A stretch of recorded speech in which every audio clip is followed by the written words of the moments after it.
Hello everyone, আজকের বিষয় হচ্ছে টাইম মেশিন ও টাইম টেবিল।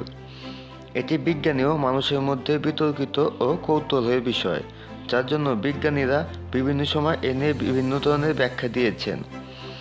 যেমন আইনস্টাইনের মতে টাইম টেবিল করা সম্ভব, যা তিনি তার থিওরি অফ স্পেশাল রিয়েলিটি ও জেনারেল রিয়েলিটিতে ব্যাখ্যা করেছেন। তার মতে যদি একটি নির্দিষ্ট পরিমাণ গতি অর্থাৎ আলোর গতি বা তার চেয়ে বেশি গতি অর্জন করা সম্ভব হয়, তাহলে টাইম টেবিল করা সম্ভব। যেমন আপনাদের বোঝানোর জন্য, যদি আপনার চারপাশের সবকিছু অর্থাৎ বায়ু প্রবাহ, আশেপাশের লোকজন, নদী, পৃথিবী অর্থাৎ সবকিছুই যদি স্থির করা সম্ভব হয়, আর যদি শুধু আপনি স্বাভাবিক থাকেন, তাহলে আপনার জন্য সময় বন্ধ হয়ে যাবে। যার জন্য বলা যায় গতি হচ্ছে সময়। তাই যদি কেউ আলোর গতি অর্জন করতে পারে, তাহলে তার জন্য সময় অন্য সবার থেকে ধীরে অতিবাহিত হবে।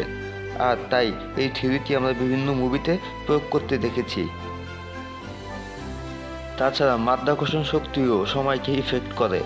যেমন পৃথিবীতে সময় যেভাবে অতিবাহিত হয়, অন্য গ্রহ বা নক্ষত্রে সময় দ্রুত বা ধীরে অতিবাহিত হতে পারে।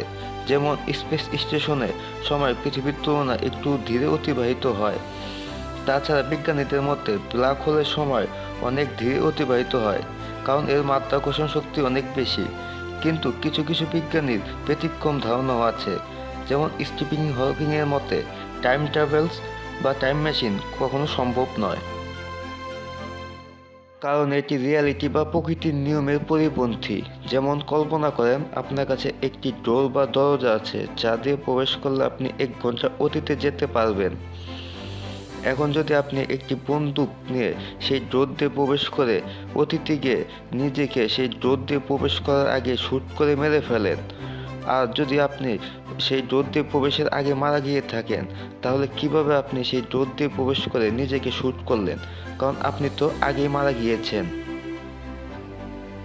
আবার মনে করেন আপনি সেই ডোর বা দরজা দিয়ে প্রবেশ করে 1 ঘন্টা ভবিষ্যতে গিয়েছেন, আর গিয়ে দেখলেন আপনার প্রতিবেশী সড়ক দুর্ঘটনা করেছে। এখন আপনি অতীতে এসে আপনার প্রতিবেশীকে সেই সড়ক দুর্ঘটনার আগেই রক্ষা করলেন। তাহলে আপনি যে ভবিষ্যতে গিয়েছিলেন বা দেখেছেন তা ভুল ছিল, অর্থাৎ ভবিষ্যৎ পরিবর্তনশীল। এর জন্য অনেক বিজ্ঞানী এখানে মাল্টি ডাইমেনশনের থিওরি অবলম্বন করে। এটি নিয়ে অন্য কোনো ভিডিওতে আমরা বিস্তারিত আলোচনা করব।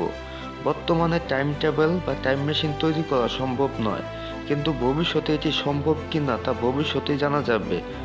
আপনাদের মতামত কি কমেন্টের মাধ্যমে জানাবেন। আর যদি ভিডিওটি ভালো লেগে থাকে, তাহলে লাইক ও সাবস্ক্রাইব করে পাশে থাকবেন।